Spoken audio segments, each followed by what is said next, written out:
А сега е време за гости. Убаво е ова утро да видам дека во студиото не сум само јас и моите колеги кои вие не ги гледате. Тука е и нашата Ирена. Добро утро, Иренче. Убаво е човек да те види после долго време. Да.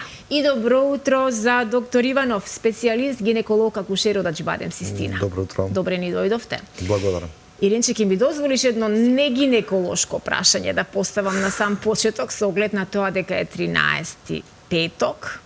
А ние со гледачите си разменивме вака по некое верување и суеверие. Дали вие, докторите, кога имате некоја важна интервенција да направите, имате помалку шубе на ваквите денови? Може би не за петок 13, меѓутоа кога се празници, обично избегнуваме тешки верски празници, да кажам. Избегнуваме потешки операции. Ги одлагаме за друг ден. А лично имате суеверија некакви поврзани за... Ви се случило нешто над петок 13? Не, јас не, меѓутоа грото од колегите да. Одлично. Еве како вовед во темата повелете, знам дека водењето на бременост, сите патолошки состојби поврзани со бременоста се нешто кое би го интересирала секоја жена, не само онаа која е трудница. Повелете. Добро утро, Сузе, уште еднаш. Немавме можност да се видиме пред емисијата. Мило ми е вака што сме заедно ова утро, овој петок 13. Еве, како што кажа и Сузе, ова утро ќе зборуваме на една навистина убава тема. Ќе зборуваме за бременост, за тоа како се води една бременост, околу протоколите на бременоста. Ќе зборуваме за патолошката бременост и како да се однесуваат трудниците додека се бремени, бидејќи бременоста не е состојба, не е болест, се извинувам, туку бременоста е состојба. Србите имаат една убава изрека, докторе, велат друго стање, нели? Како друга некоја состојба на организмот. За сето ова утро заедно со вас и со нас почитувани е доктор Јорданчо Иванов, специјалист, гинеколог, акушер, кој што ова утро ни доаѓа од клиничката болница Аџибадем Систина. Добро утро, официјално. Добро ни дојдовте во утринската програма. Поздрав до целата екипа на Алфа телевизија за утринската програма и поздрав до гледачите на Алфа телевизија. Ете така. Она што би сакала да го започнеме разговорот е тоа како се констатира бременоста. Кои тестови треба една жена да ги направи за да се утврди бременост и дали ги препорачувате оние домашни тестови кои што се купуваат од аптека. Обично жените практикуваат прво така да проверат дали се работи за бременост или не. Значи, секоја бременост започнува со оплодување на јајната клетка со сперматозидот и формирање на ембрион. Обично бременоста се утврдува и првата асоциација за бременост кај пациентките доаѓа кога ќе закасни менструацијата. Значи, обично тоа е недела до 2 и ги асоцира дека можеби се бремени. Најчесто пациентките сами прво ја утврдуваат бременоста со тоа што веднаш прават тестови кои што се купуваат во аптека, кои што се прават од урината и се јавуваат кај својот доктор и потоа закажуваат преглед, во зависност дали е позитивен или негативен. Колку се точни само накус овие тестови? Значи не се тие апсолутно точни, така да може да покаже негативен, а да биде позитивен и обратно.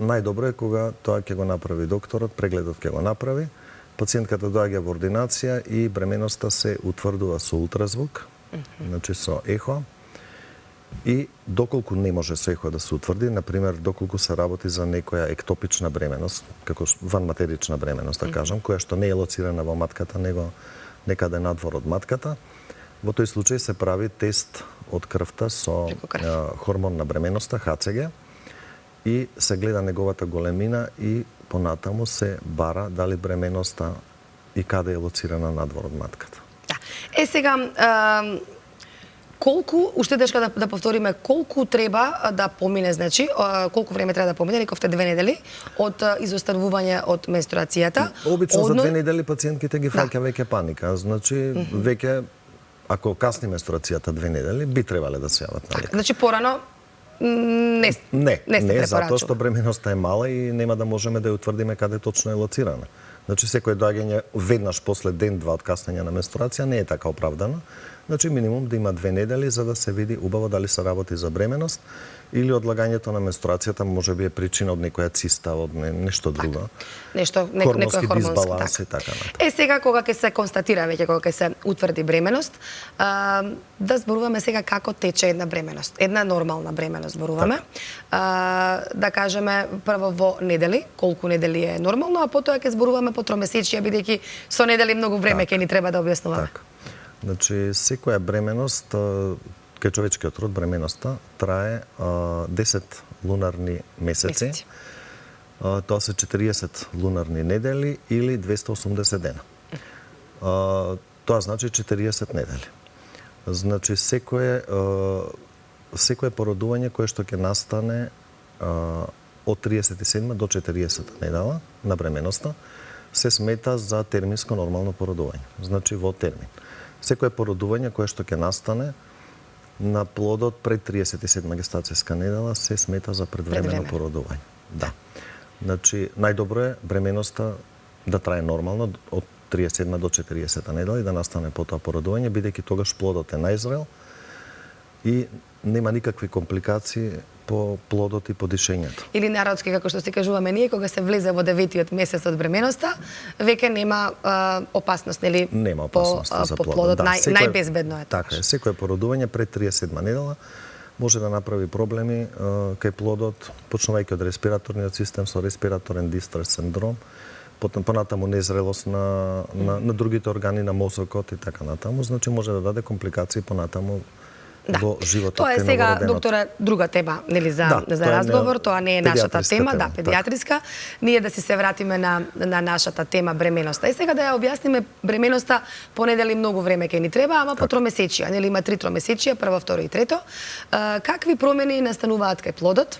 Кога најмногу се развива плодот и кои се промени ги поминува трудницата во овие тромесечија, нели прво, второ и трето, или во овие народски кажано 9 месеци од бременоста? Значи, првото тромесечие е периодот од првата недела на зачнувањето до 12-та недела, гестацијска недела на бременоста. Вториот триместар се смета од 13-та гестацијска недела до полна 27-ма гестацијска недела и третиот триместар е од 28-ма до 40-та гестацијска недела. Да, значи промени бременоста нели почнува со ембрионот кој што е многу мал, многу ситен од неколку милиметри за на крајот да порасне во голем плод кој што е обично доколку е термински нели со раѓање на бебе над 3 кила и над 50 сантима да кажам должина. Промените кои што се случуваат, значи во првиот триместар плодот од неколку клетки како се зачнува настанува делба и фактички тоа е периодот на ембриогенезата. Значи кога се формираат сите ткива кај ембрионот и сите органи во првото тромесечие, така. Тогаш е и најважно тоа, така? Да, секако. Затоа можеби она суеверие постои да не кажувам до трети месец дека сум бремена. Па не затоа, меѓутоа бидејќи плодот е многу осетлив во тој период на развојот на бременоста и секое влијание на вируси, на трауми, на хемиски елементи од надворешноста може да наштетат на формирањето на плодот и на ембриогенезата. Затоа обично и во првите 3 месеци се избегнуваат и лекови и било што експозиција на зрачења и така натаму.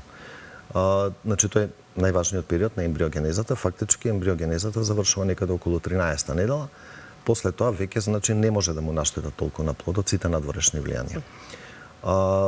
12-та недела во бременоста се прави првиот скрининг, значи кога веќе бебето е, тоест плодот е веќе формиран, убаво, каде што може да се видат екстремитетите, рацете, нозете, се гледа стомакот на бебето да нема некои дефекти, кичмата на бебето се гледа комплетно, понатаму се гледа лицевата регија, се гледаат мозочните структури, зачетокот на мозочните структури, така да тоа е првиот скрининг кој што покажува дали со бебето е се во ред или има нешто што ќе не насочи да правиме некои подетални испитувања понатаму. Малку подоцна да зборуваме за протоколите. Сега само да објасниме како се развива. Ембриогенезата завршува во 13-та недела, после тоа вториот триместар е периодот на забрзан раст и развој на плодот. Значи тогаш се дооформуваат сите органи, бебето расте. биометриски се следи бебето како расте, тоа е најбрз период на растот на бебето и некаде околу 20-та недела веќе имаме комплетно формирање на сите органи, кога од 20 до 22 недела доаѓа на вториот скрининг, кога веќе гледаме дали е се во ред со бебето. Во овој период на бременоста, во вториот триместар, исто така се следи состојбата на мајката малце поинтензивно, бидејќи многу од болестите кои што мајката може би ги имала претходно, некои хронични болести, или се јавуваат во текот на бременоста, се јавуваат во овој период. Да кажеме, хипертензијата се јавува обично, доколку е немало претходно, се јавува после 20-та гестацијска недела. Исто така гестацијскиот диабетес. Тоа сакав, Да, гестацијскиот диабетес и други болести. Значи, покрај интензивното следење на плодот со ултразвук, на секој преглед ние со пациентката разговараме, земаме детална анамнеза, правиме физикален преглед и доколку е потребно, нели, правиме дополнителни испитувања, како што се тестот на оптеретување со гликоза, доколку е пациентката оптеретена дека може да развие гестацијски диабет. Понатаму и кажуваме на пациентката да мери крвен притисок доколку има склоност или има ризик да развие хипертензија во бременоста, лабораториски анализи по потреба, во зависност од тоа дали ќе се посомневаме на некоја болест и така натаму. Значи, пациентката во текот на бременоста, оно што го спомнавте вие, друго стање. Значи, бременоста не е и така нормална работа. Значи, тоа друго стање значи друга состојба. Да. Значи, исто, секоја бремена жена може да развие болести како и нормална човек, да. Да, нормален човек.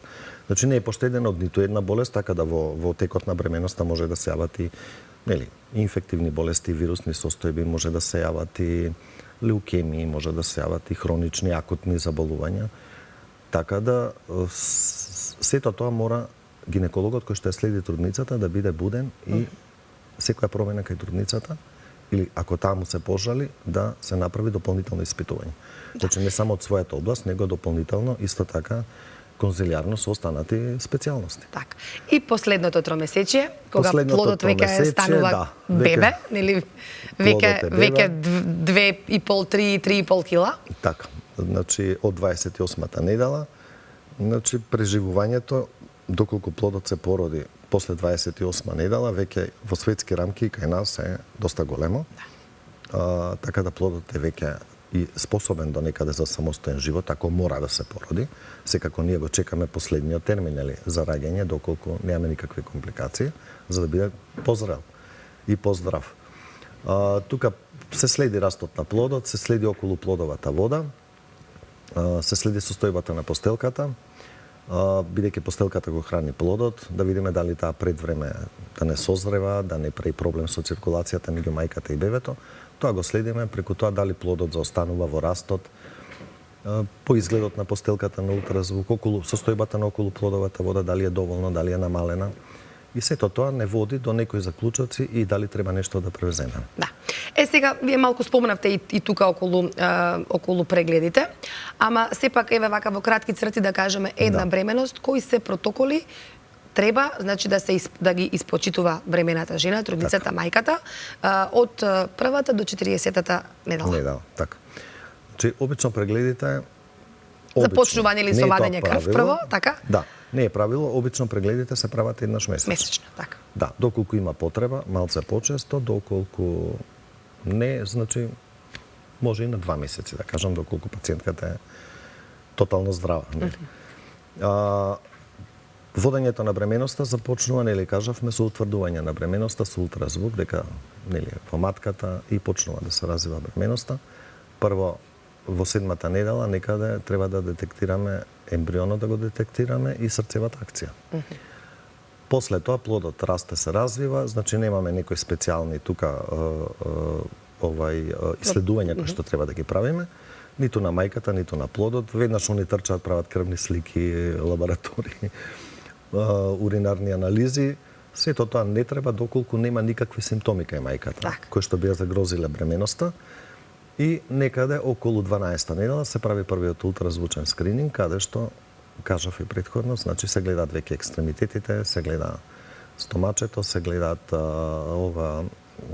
рбетот, се гледаат лицевите структури, мозокот и доколку нешто приметиме, тука, значи, понатаму се сугерира на пациентката да се направат дополнителни исследувања.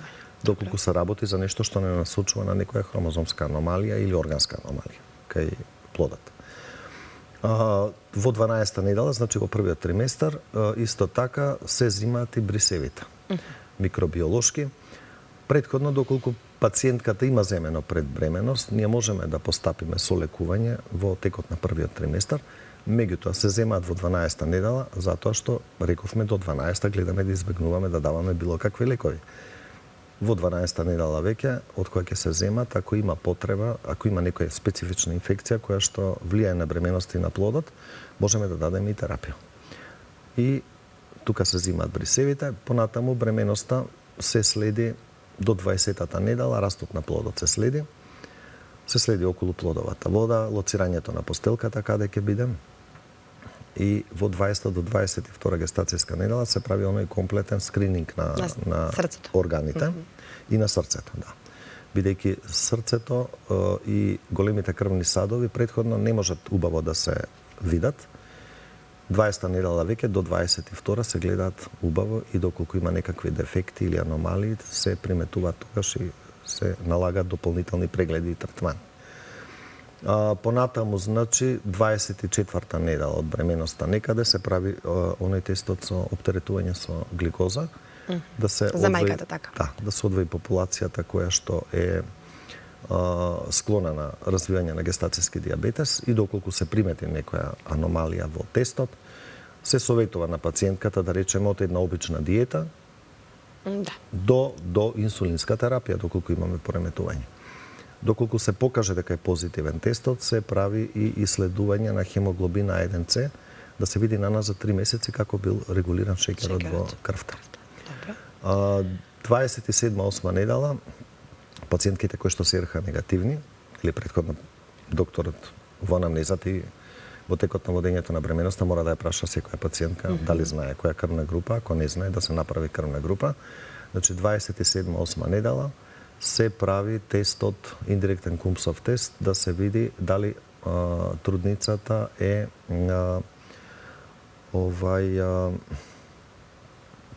титарот на антитела да се види, за РХ сензибилизација, доколку е позитивен, значи може да даде промени кај плодот и последици, доколку е негативен, мајката ја прима РХ профилаксата во 28 недела. Тука некаде во тој период од 24 до 28 се сугерира на трудниците, значи да почнат интензивно да го мерат и крвниот притисок, затоа што тие може да не приметат, а крвниот притисок да порасне. И потоа да дојде пациентката со неколку недели нерегулиран притисок, кој што може да даде последици по растот на плодот, може да дојде до одлепување на постелката и така натаму. Значи, треба да го запишуваат притисокот во текот на денот, неколку пати измерено, и да се консултираат со доктора дали има потреба од некаква терапија, дали има потреба од некаква интервенција. Значи, обично се толерира притисок до 130 со 90. Веќе притисокот над 130 со 90 треба да се третира. Во зависност каков бил пред бременоста. Ако бил низок, значи и при помали вредности веќе треба да сметаме дека притисокот е качен кај трудницата. Тие се тие болести што се следат и состојби кај трудницата и кај плодот. Да, протоколи. И потоа, значи, биометриски се следи плодот до раѓањето, до крајот на бременоста. Состојбата, рековме, на околу плодовата вода, некаде 36-та недела, 37-та, се почнува со правење на кардиотокографија, ЦТГ, познато кај народот, кај што се следи состојбата на оксигенација на плодот и се следи дали матката има контракции, односно дали има некоја утерина активност, која што може да доведе до предвремено раѓање. Така. Во интерес на времето имаме уште некои 2 минути за овој разговор. Само да ми кажете патолошка бременост кога настанува и може би дали сте повеќе за природно породување или царски рез, кога се индиции за царски рез. Бидејќи беше изминативе години многу популарно тоа царски рез, мислам дека кај трудниците. Сега каква е таа, да кажам, состојба околу породувањето? Ајде сега прво за таа состојба ќе кажеме да не истече времето. Значи, дали ќе биде спонтано породувањето или ќе биде царски рез, зависи од многу фактори. Значи, доколку една жена има тесна карлица, пример, еден мал пример, и таа инсистира на нормално раѓање, не може да се породи нормално, така? Значи, постојат и состојби патолошки во текот на бременоста, кои што изискуваат брзо решавање на раѓањето. Да речеме, доколку имаме нагло качување на крвен притисок или абрупција на плодот или крварење во бременоста, тука ние не прашуваме, значи, породувањето ќе оди веднаш од царски, бидејќи итно раѓањето. Значи, сето тоа зависи од желбата на пациентката и од околностите, дали е возможно да се направи нормално раѓање. Значи, ние кај нас во болницата сите пациентки ги прашуваме прво како сакаат да се породат. Има пациентки кои што априори доаѓаат и кажуваат, јас не ќе да помислам нормално раѓање, сакам царски. Инаку јас кога би споредил, мислам дека побезбедно е раѓањето со царски рез, затоа што најмала е шансата за повреда на плодот и на мајката. Значи, при природно раѓање можни се некои компликации кои што понатаму би имале последици и по трудницата и по новороденото. Да. И сосема многу кусо само патолошка бременост кога станува збор? Значи, спомнав јас претходно дека трудниците не се иземени од било какви болести во текот на бременоста. Секоја болест може да се јави во бременоста, меѓутоа исто така нели може бременоста да започне со некоја претходна болест која што имала трудницата, како што е хипертензија пред бременост, понатаму дијабетес и така натаму. Значи, тие се најчесто патолошките состојби кои што преска ги спомнавме, покачен крвен притисок, понатаму гестацијски дијабет, хормонски пореметувања, например со тироидната жлезда, каде што мајката во текот на бременоста мора да прима субституција. Значи, не може да се остави без субституција доколку има една хипотиреоза. Од други од ендокрините заболувања, гестацијскиот дијабетец, рековме. Во главном се тие. Да. Добро. Докторе, тука ни е веќе времето, мораме полека да го завршуваме разговорот. Широка тема на вистина. Имав уште неколку прашања да ви поставам, меѓутоа ќе оставиме за следна прилика. Ви благодарам за гостувањето. Ви благодарам. Суза, ако има нешто да потпраша плюс. Беше задоволство да се слуша, иако навистина бременоста е една преубава состојба во животот на секоја жена, но за жал исполнета со многу стравови, стресови, неизвестности, понекогаш и непријатни изненадувања, но јас сум сигурна дека вие во Аџибадем Систина со тој персонализиран пристап за секој пациент правите максимум од се што е можно да има среќен крај секоја приказна на една жена и во секој семејство да се памети таа состојба како една вистина посебно убава приказна. Ви благодарам многу. Битна само што да додам довербата меѓу пациентот и докторот. Која се гради. Мора да биде достапен на пациентот, затоа што има ситуации каде што се итни и каде што докторот најдобро може да каже колегата што е дежурен, да му каже во која насока да биде прегледот или што да се превземе околу пациентката. Значи, многу е битна достапноста на докторот за секоја болест. Секоја чест за се што правите за вашите пациенти, пациентки.